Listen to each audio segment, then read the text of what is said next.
Thank you, Ronnie. David?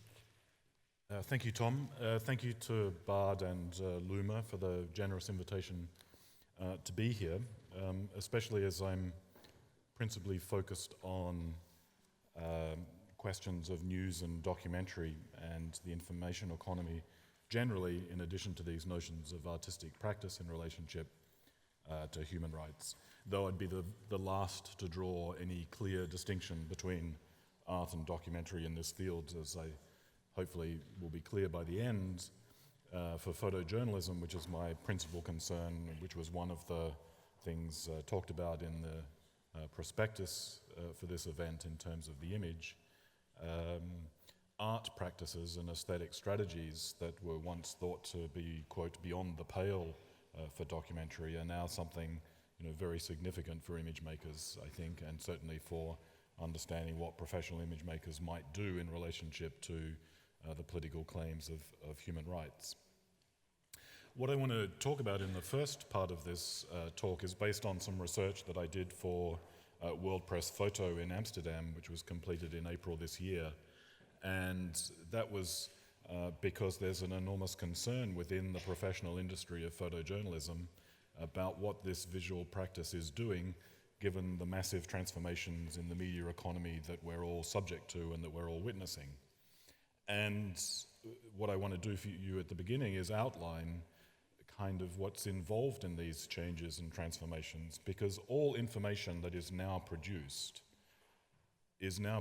in this new media economy, and it's got some fundamental differences to the way we actually traditionally talk about the media and the role of the media, and this has, I think, very significant implications for activists. It has very significant implications for creative practitioners, for journalists, and for citizens alike, because the way we're getting information, producing information, distributing information, and consuming information is now fundamentally different from a lot of very dominant models about how the media economy operates. In this research for World Press Photo, we borrowed the term post-industrial journalism when we were talking about journalism from a very important Columbia University report done earlier this year. And what that term signifies is that where previously journalism was physically close to the printing presses that created its platform, and of course journalism continues to appear in print. There's no simple either-or proposition here. There's no death of journalism argument. There's no death of print argument. We're dealing with something much more complex than that. So journalism still appears in print, but its practice is now distributed across and through these new networks. And we have something much more complex as a result. And I think to appreciate how this is impacting on image producers and consumers, information producers and consumers, we need to understand kind of the scale and form of this change and this disruption.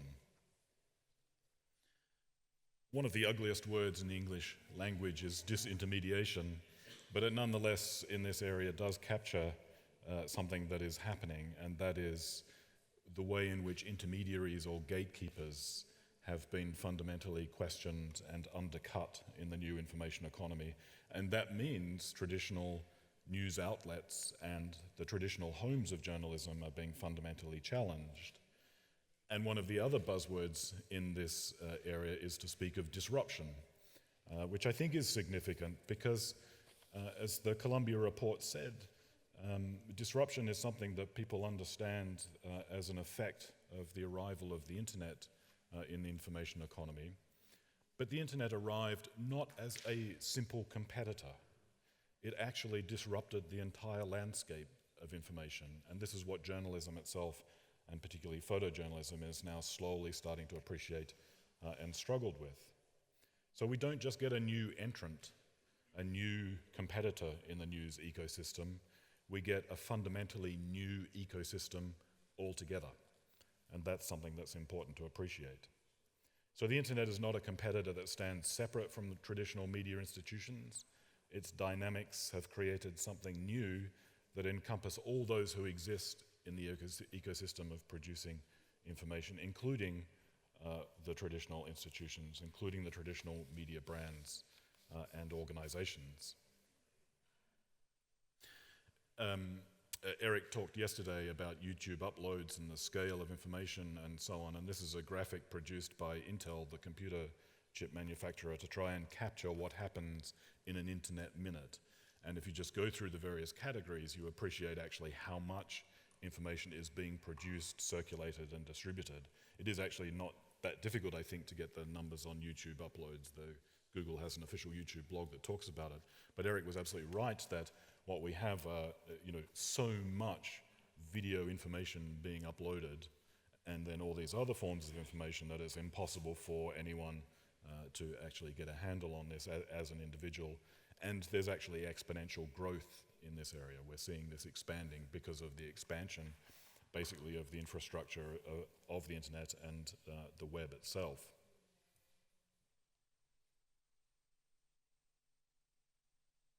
If you wanted a simple formula and something that got to the idea of what is actually happening in the new media economy, I like this quote from a social media consultant by the name of Richard Stacey, where he says that really what distinguishes the new media economy is the separation of information from its means of distribution.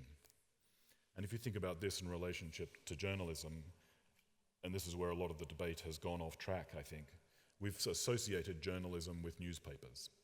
And then people have worried about the decline of the newspaper equating and being equivalent to a decline in journalism generally.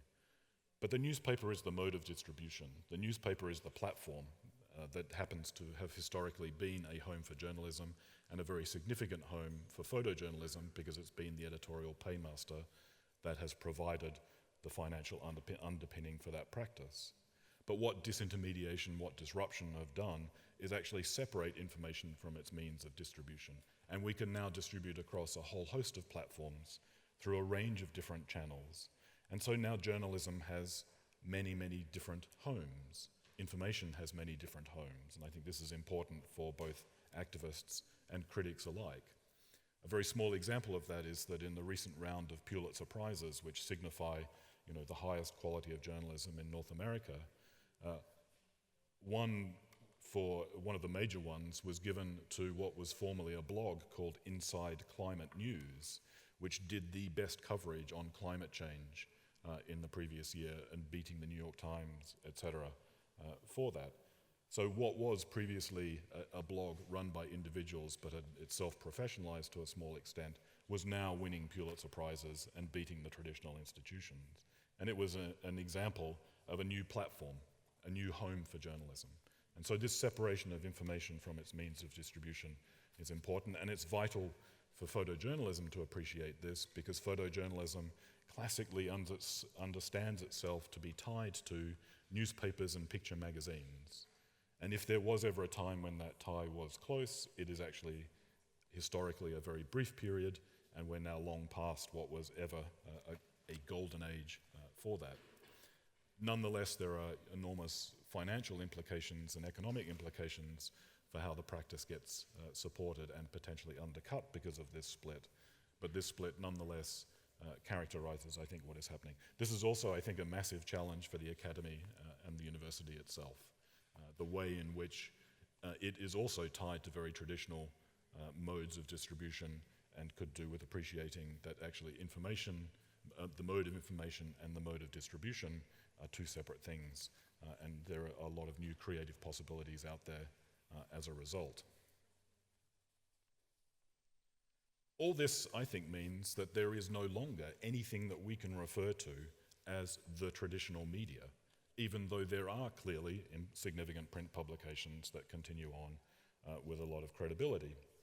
But all these institutions, all these traditional legacy institutions, as we sometimes talk about them, are caught up in this new media economy in which information and its mode of distribution have split.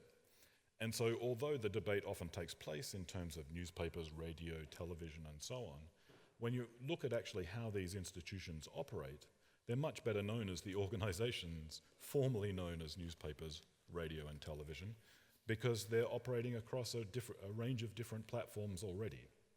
If you look at something like the New York Times, The Guardian, continental organisations similarly. It's hard to say where their home is any longer. Is it on the web? Is it in print? Is it in the podcasts they distribute? Is it in the visual galleries that they place out in the world and so on? It's in all those things, and therefore we have a much more complex media structure and a much more complex set of media relations. You see this having an impact in the fact that actually online media is the growth category in the English-speaking world for sources of news, having surpassed radio and newspapers, and it's fast closing on television, being the number one platform for distributing news and information. So everybody is implicated in this digital ecosystem, even people who think of themselves as print producers, even people who think of themselves as running traditional organizations. They're nonetheless caught up in this. And this means, I think, that no longer, in addition to the idea that there is no traditional media anymore, it actually means that media, all media, is multimedia, which is a term that kind of arises in photojournalism. It's slightly different from the way it's used in art practice. But all media is multimedia. All media is social media. That's not a separate set of channels and a separate set of platforms. It's implicated in the media landscape more generally.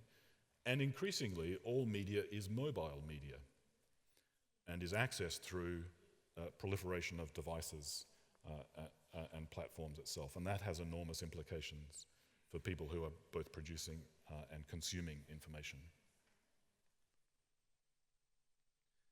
Now, in this area, you can have lots of fancy graphs, and I could put up lots of charts of what was happening to circulation, but I decided to hand draw something and be completely unscientific in the process, because actually I just wanted to illustrate one important thing here, and that is these changes in the media economy have been going on for an enormously long time and actually exist well in advance of the advent of the internet, say in the mid-1990s. So here on this graph, the red line going down is a trend line showing newspaper circulation and distribution in the US, Great Britain, and Canada from 1950. And it's a steady decline since 1950, because every time the newspaper has come into contact with another form of technology, like radio, like television, it's lost readership, it's lost circulation, and also changing lifestyle practices and so on. There are all sorts of explanations for that. So newspaper circulation in those parts of the English-speaking world have been in decline since 1950. So anyone who says the internet is to blame for the challenges to newspapers alone is missing the historical context here. The yellow line is an interesting line because it illustrates the way in which journalism has always been cross-subsidized. Journalism has never paid for itself. It's always relied on advertising to fund the model that has given us the great investigations and inquiries that we cite when we think about critical journalism. And what you see in the yellow line is that advertising revenue went steadily up until about 2000 and then fell off a cliff in the United States. And it did so, yes, partly because of the internet and the way classified advertising moved around, but these underlying structures and the loss in advertising revenue is actually where the crisis in journalism comes from. It doesn't come from the practice itself, it comes from the business model. And what people are struggling to find now is a new economic logic and a new economic basis on which to sustain good critical journalism. That itself is happening. There are new models appearing, and there will never again be a single business model that will replace advertising, and advertising will always be in the picture anyway. But it's this collapse in advertising that is actually, quote, the crisis in journalism, not the practice itself. And then what you notice on the web, on the end is that the rise of the web comes very late in these changes, and the last line, which doesn't have a name to it, is actually the rise in online news. So we're seeing something very late but enormous and exponential increases in that. So those trends are important just to put some of these things into historical context. And in terms of those people who want to produce and circulate information, understanding that journalism never paid for itself is one of the most important historical points to appreciate. because too much of the contemporary debate kind of criticizes consumers of news and information for not being willing to pay for journalism, not being willing to provide the support for those who want to offer kind of the critical commentaries and reports that we've come to rely on. But if people have never actually paid directly for journalism over the last 50 years, it's a big ask now to demand that they front up and pay for every individual article. So we need new forms of cross-subsidy, in other words. There have to be ways of cross-subsidizing critical journalistic practice. And in that, we're doing no more than actually what has been at the center of the media model for the last 50 years.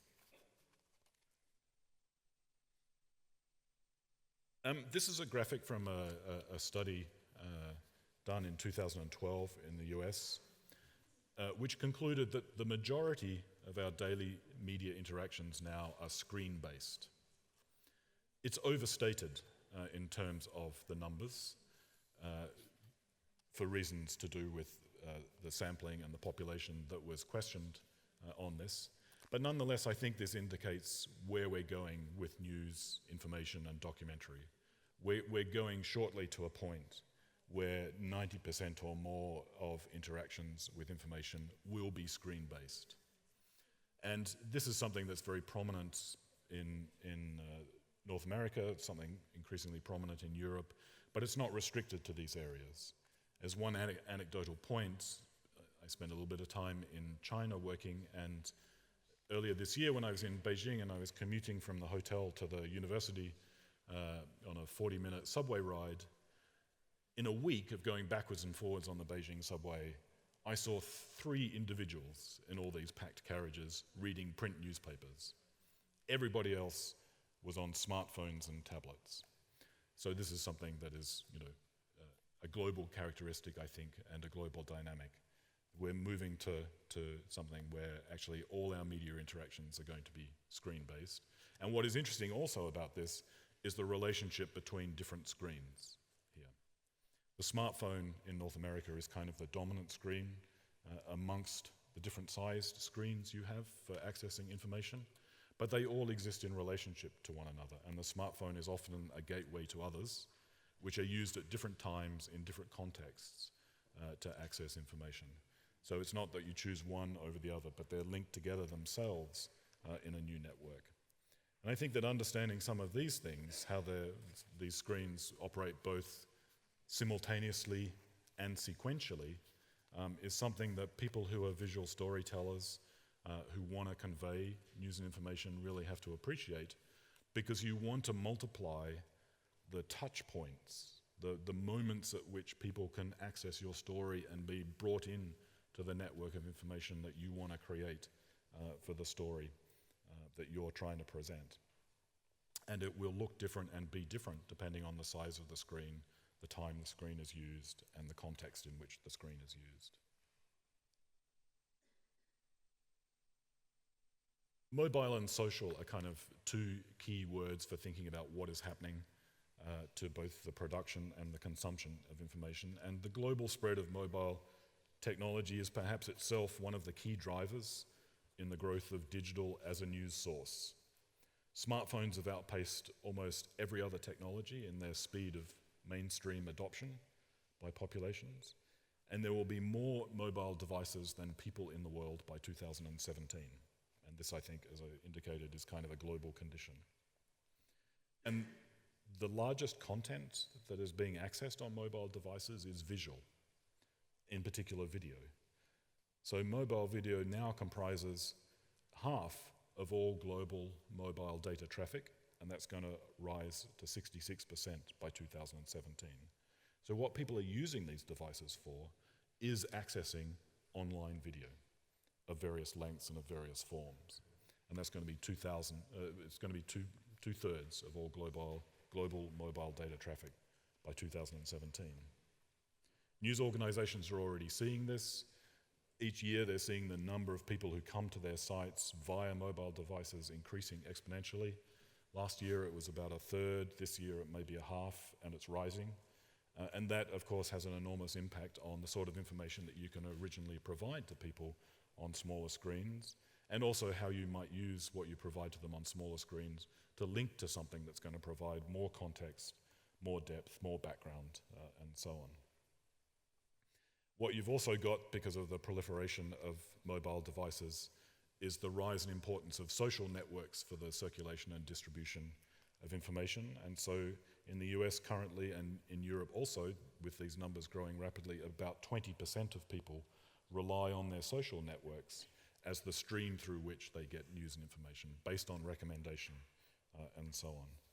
So appreciating the significance of mobile and social is something I think that's really important for activists, for creative producers, because this is the way that information is now being consumed, and this is only going to increase, I think. What's interesting about this, though, is that there's sort of a classical vision that with the rise in mobile and social, there's often, it's accompanied by a claim that we're actually in a new age of superficiality, that we suffer from distraction, that we don't want to pursue stories beyond the surface and so on. But actually, most of the data on how people use news information and how they use these devices indicates that those who are using smartphones and screens and so on consume much more what they call long-form journalism, much more of the deeper critical stories than previously. And so it's not that they just rely on short snippets and are happy with short excerpts of news and information. They are entry points to more complex stories. They are entry points into networks of information. And when they move from small screens to tablet-sized screens to large screens and so on, in the process, they're consuming and they want more and more complex background contextual stories and information. So actually the picture here is quite encouraging in terms of what the audience desires. And of course the nature of the audience itself is changing because it's no longer a passive population. The audience itself, or as Jay Rosen from NYU says, the people formerly known as the audience, are active producers, are actively distributing and are actively feeding information into this new ecology of information itself.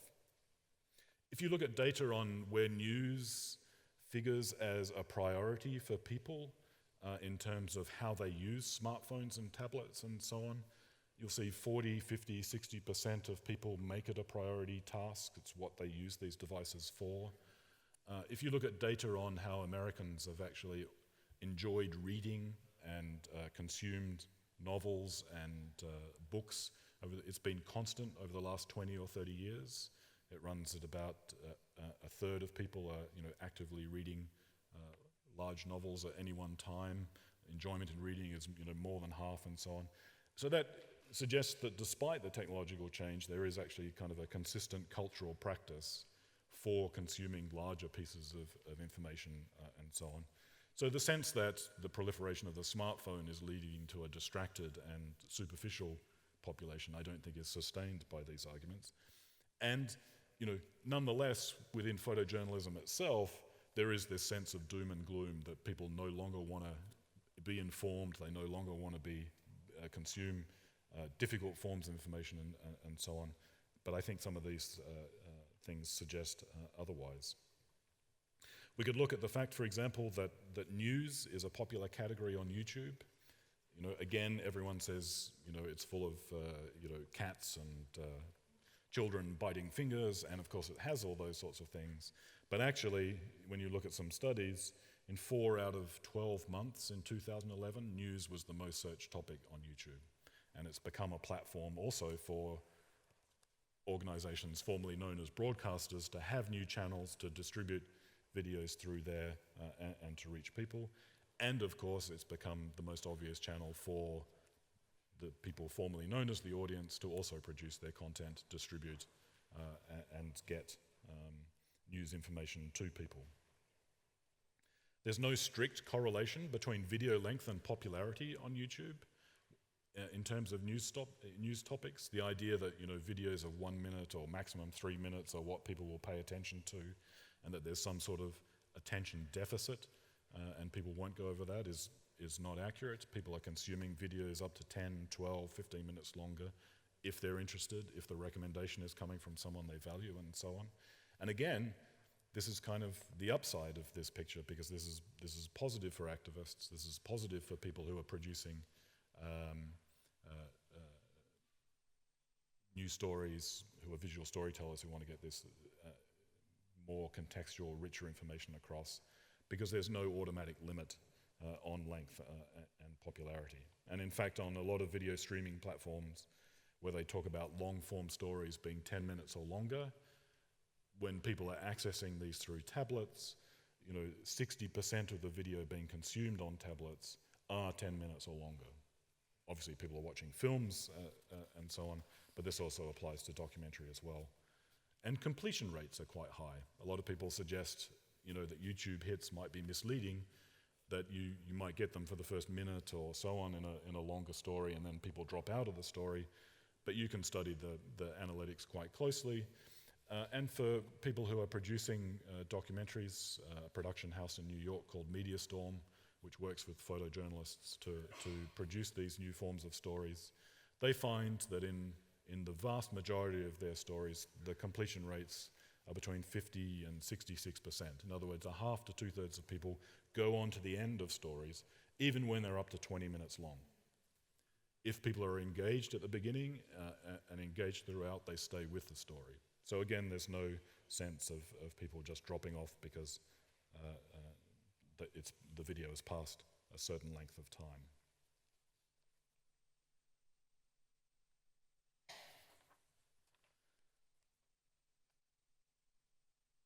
In the study that we did for World Press, kind of the ideas of abundance and scarcity were a way of coming to terms with how people were accessing and consuming information in this new ecology.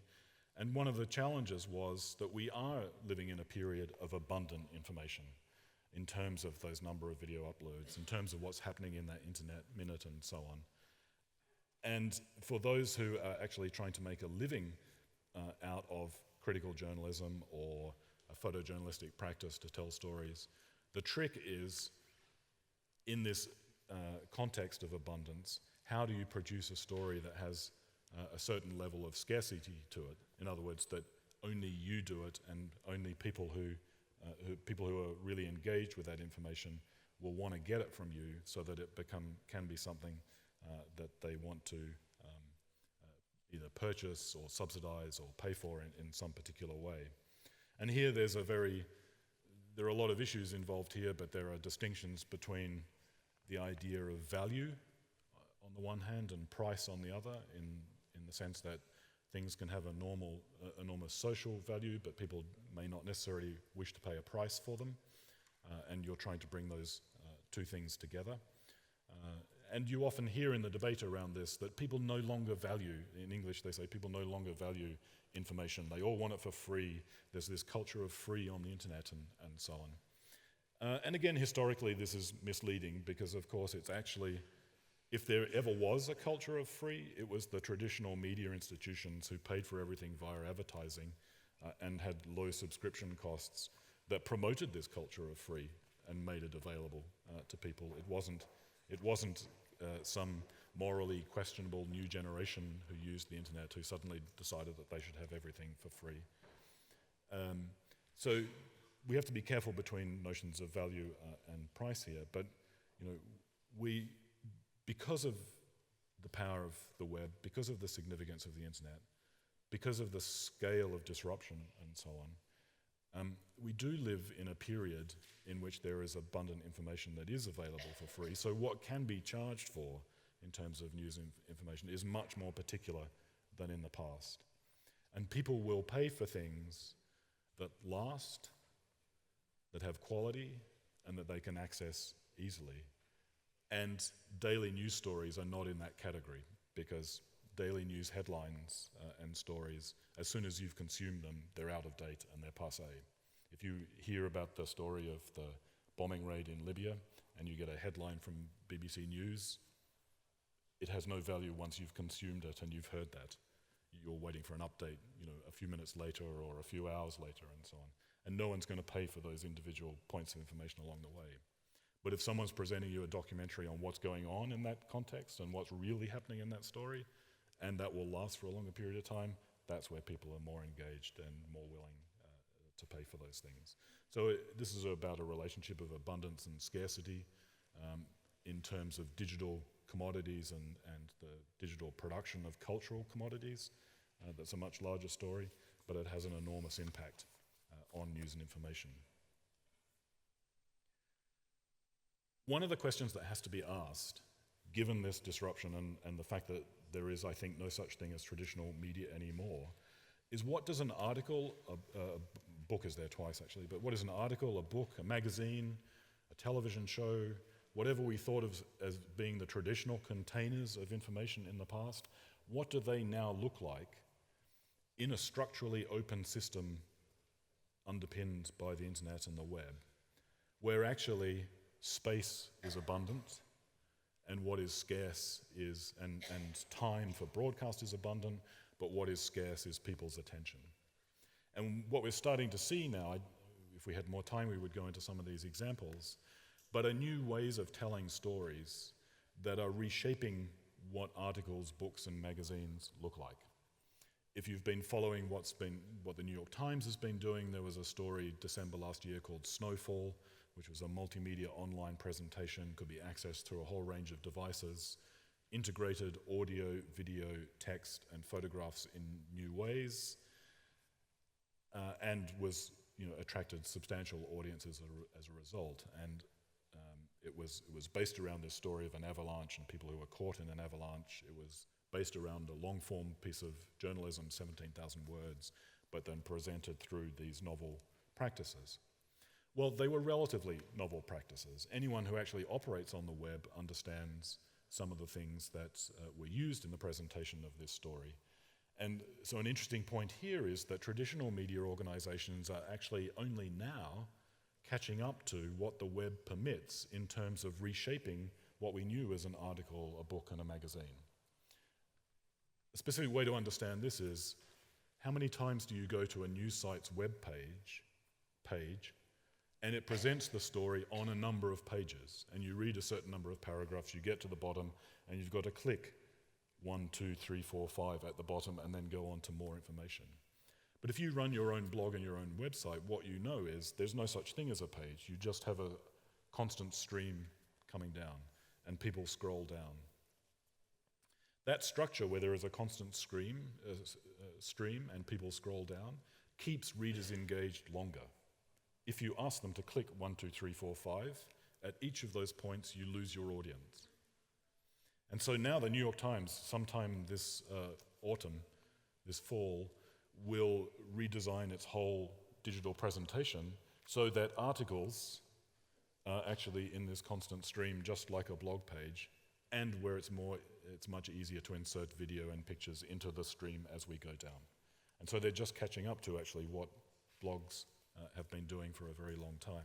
But that indicates how there is a traditional mentality about presenting information in terms of pages drawn from print that got translated onto the web and then constrained things on the web. And I'm sure in art practice you're more than aware of how there are different ways of presenting this information, but in terms of how media organizations have operated, this is something that they're only coming to now. And some media organizations, for example, have only recently been able to embed video on their homepage. It used to have to be on a separate page that you would have to click off and go to. And every time you asked people to click off and go to that page, you lost your audience. You embed the video in the page, you keep 40% of your audience. You ask them to click off and go to another page to see the video, only 2% do so. So the structures of information are very, very important for getting information to an audience. And we have to rethink kind of what some of these things are, and what the digital transformations allow us to do is rethink those things. Now, there's an exhibition here in the Rencontre, Eric Kessel's 24 Hours of Photos, which portrays kind of the downside of this new media economy. What Kessel did was print out the number of photos uploaded to Flickr in 24 hours and present them in this huge sense of a physical avalanche or a flood.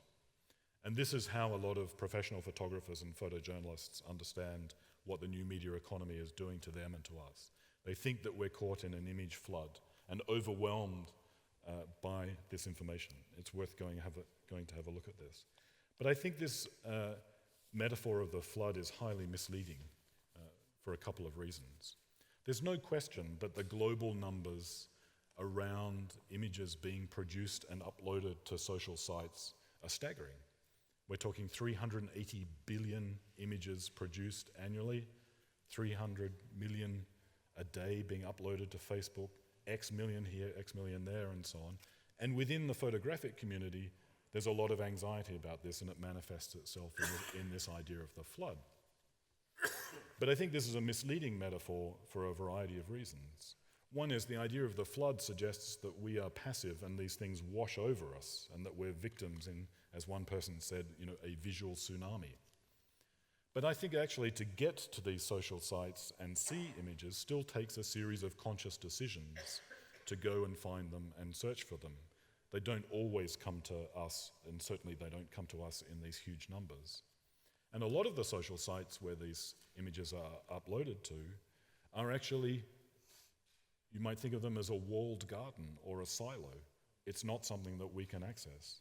If Tom uploads his family photographs to his Facebook profile, I don't get to see them unless I'm counted as a friend and then wish to see them and so on. They're not coming to me automatically.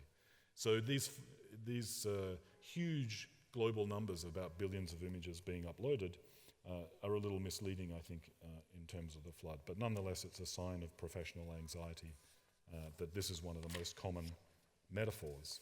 And Ronnie and I were talking at breakfast this morning that, of course, one of the other standard forms of media critique is actually not to focus on the flood, but the fact that we don't see enough images of certain situations. These two things, of course, can go together. But I don't think that we're being swamped by this proliferation of personal photos being uploaded to social sharing sites. In the couple of minutes I have left, I just want to highlight a couple of examples to show actually how we are getting images and how there are new forms of production and circulation. So as I was preparing some of these thoughts, of course, I was watching what was happening in Syria. I get a lot of information through the Twitter stream. Here's an executive of Reuters in New York who's distributing an image, produced one of the Reuters correspondents who was inside a hospital. There are some extremely graphic images to come, it's fair to warn you. And the correspondent is not only producing a photo that will later be sold by Reuters to someone else, they're immediately uploading it to a social sharing site like Twitter, and it's being distributed. So I follow Roberts, I get the correspondent's one, and then another journalist, this time the Guardian journalist in Beijing, is also distributing these same things around her network, Tanya Brannigan, and that's the one that eventually comes to me. Here is a case post the gas attack. This is a Sky News correspondent from Britain who takes some still photos while he's also shooting the story. He posts to Twitter. You get one of the Sky News correspondents in the London studio, put it out on her network. I don't follow either of them. That didn't get to me. But I follow a journalism professor at the LSE who follows those people, and that's the one that comes to me. And I was interested just to kind of chart those images from the correspondent producing them to being sent around and distributed. These, to me, are not sort of forming part of a flood, but these are the kind of the new networks of distribution, and we're seeing them directly from there. An indication of how there's no such thing as traditional media anymore. You might think pointing to the New York Times would be a counterpoint to that, but if you think the New York Times Watching Syria project, what it is what was once a newspaper operating an online site where it's taking videos that are being produced by people on the ground and then crowdsourcing knowledge about those videos, trying to work out the veracity of those videos by saying, here's what we know about them, here's what we don't know about them, can you give us more information, can we corroborate that information or not? And I think this project of watching Syria's war is one of the most interesting, both for what it's doing, but for the structures which indicate how all these areas are overlapping in terms of who's producing, who's circulating, and who's judging. Photojournalism, therefore, has a crisis, but it's kind of a false crisis in a way, because photojournalism has never really offered us global, real-time information. Photojournalism has always been after the event. Photojournalists have gone to a place after the story has happened. Only in rare moments like this, and this shows a series of sports photographers at the Beijing Olympics at the 100 meters men's final, who are all focused on the same thing at the same time and wirelessly uploading pictures almost instantly. Only in these rare moments are we getting global real-time coverage. For the sorts of stories involving human rights and so on, photojournalism does not offer and has never offered global real-time coverage. So citizen journalism, citizen photojournalism is not the threat that professional photojournalism thinks it is. It's offering something that was not previously offered, which means the space is there for photojournalists to operate differently. They need to operate in terms of actually being more consciously authors, being more consciously storytellers, more consciously providing the background, more consciously delving into the context, and then linking images to other pieces of information. And here, having run out of time, we can't articulate the full scale of this, but theoretically this involves thinking about the image beyond the frame of reference. It means thinking about the image without the constraints of objectivity versus subjectivity. And in fact, it means thinking about photography without principally being focused on the idea of photographs as the products. We need to deal kind of with the process itself. And there are a variety of ways kind of in which that can be conceptualized, but there's actually a space here for photojournalism to operate differently and more effectively, given all those changes in the media economy, I think. Thank you.